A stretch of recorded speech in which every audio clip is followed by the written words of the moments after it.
భగవద్గీత జీవన సమరంలో మనిషికి తోడుగా నిలిచి విజయాన్ని చేకూర్చడానికే అవతరించింది.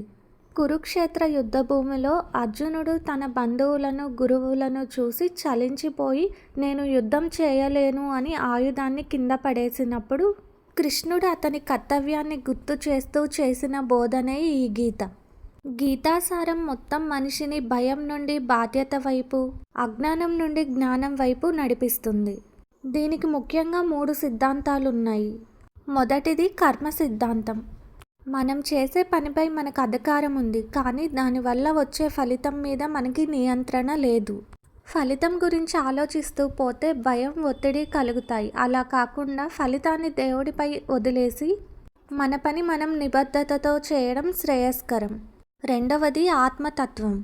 శరీరం ఒక వస్త్రం లాంటిది. మనం పాత బట్టల్ని తీసేసి కొత్తవి వేసుకున్నట్టే మన ఆత్మ కూడా ఒక శరీరం నుండి ఇంకొక శరీరానికి మారుతూ ఉంటుంది. ఆత్మకు చావు లేదు. దాన్ని ఏ ఆయుధము ఛేదించలేదు, అగ్ని కూడా కాల్చలేదు.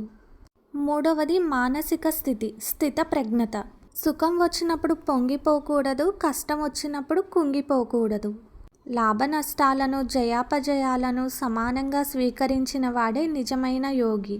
కోపం అనేది మనిషిని ఆలోచించకుండా చేస్తుంది. అది నాశనానికి దారితీస్తుంది. కాబట్టి ఇంద్రియ నిగ్రహం అనేది చాలా ముఖ్యం. భగవద్గీతలో బోధించిన 5 ప్రాథమిక సూత్రాల గురించి చెప్పాలి అనుకుంటున్నాను. వీడియోని చూడాలి, తెలుసుకోవాలి అనుకుంటే కామెంట్ చేయండి. ఇలాంటి మరిన్ని వీడియోస్ కోసం ఛానల్ని సబ్స్క్రైబ్ చేసుకొని ఫాలో అవ్వండి. పక్కనే ఉన్న బెల్ ఐకాన్ని ట్యాప్ చేసి ఆల్ అనే ఆప్షన్ని సెలెక్ట్ చేయండి.